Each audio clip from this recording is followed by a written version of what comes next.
বিশেষায়িত বৈদ্যুতিক স্মার্ট কার তৈরি করে অনন্য দৃষ্টান্ত স্থাপন করেছেন যশোরের বিশেষ চাহিদা সম্পন্ন কিশোর ওয়াকিমুল ইসলাম রিফাত।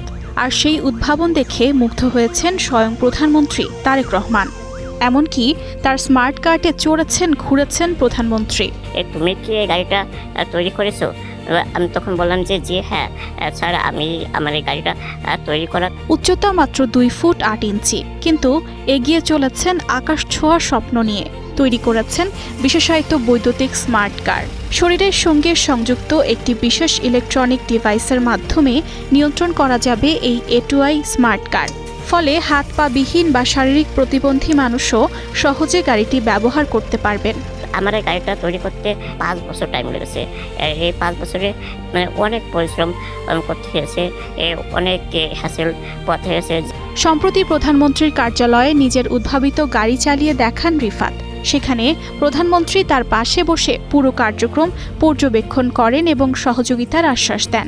আপনি প্লিজ আমার গাড়িটির যদি একটু উঠতে, তো তিনি বলেছে হ্যাঁ অফকোর্স, অবশ্যই। ওঠার পরে বললো যে তুমি চালাতে পারবে? বলছে হ্যাঁ ইনশাল্লাহ স্যার, চালাতে পারবো।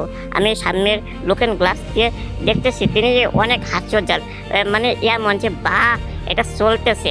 এক চার্জে ঘন্টায় 45 কিলোমিটার গতিতে 50 কিলোমিটার চলতে সক্ষম এই স্মার্ট কার। রিফাত জানান, সরকারি সহায়তা পেলে এই স্মার্ট কার বাজারজাত করে দেশের লাখো শারীরিক প্রতিবন্ধী মানুষের জীবন সহজ করতে চান তিনি। আমরা ইনশাল্লাহ এটা বাজারজাত করবার পরিকল্পনা করব।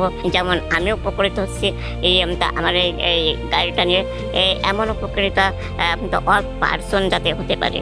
শুধুমাত্র ডিসেবল পার্সনের এর ভেতরে কিন্তু এটা সীমাবদ্ধ থাকবে না। যারা 65, 50, 70 ঊর্ধ্বে বয়স্ক ব্যক্তি, তারাও কিন্তু এটা খুব সহজে অনায়াসে চালাতে পারবে। 4 দশকেরও বেশি সময় ধরে ইউসিবি ব্যাংক, যার শরিয়া ভিত্তিক আধুনিক ইসলামী ব্যাংকিং। ইউসিবি ইসলামিক ব্যাংকিং একটি পরিপূর্ণ ইসলামিক ব্যাংকিং ব্যবস্থা। রিফাতের এই উদ্ভাবনে গর্ববোধ করেন তার বাবা সহ পুরো পরিবার। তিনি জানান, রিফাত শারীরিক প্রতিবন্ধী হলেও কখনো তাকে বোঝা মনে করেননি তিনি।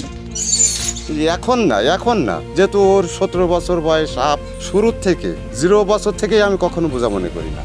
এদিকে সরকার তাদের পাশে আছেন বলে জানান যশোর জেলা প্রশাসক। এরই মধ্যে তাকে বেশ কিছু সহায়তা করা হয়েছে বলেও জানান তিনি। আমরা ইতিমধ্যে তাকে কিন্তু বেশ কিছু সহায়তা করেছি। প্রশাসনের পক্ষ থেকে, জেলা প্রশাসন, উপজেলা প্রশাসন থেকে আমরা তাকে পর্যাপ্ত সহায়তা করেছি। তাকে মূলধারায় আনার জন্য, তার যে মেধাটাকে কাজে লাগানোর জন্য আমরা সমস্ত উদ্যোগ নিয়েছি। শারীরিক সীমাবদ্ধতাকে শক্তিতে পরিণত করে রিফাত দেখিয়ে দিয়েছেন, প্রতিবন্ধকতা নয়, মেধা আর ইচ্ছাশক্তিই পারে নতুন সম্ভাবনার পথ খুলে দিতে।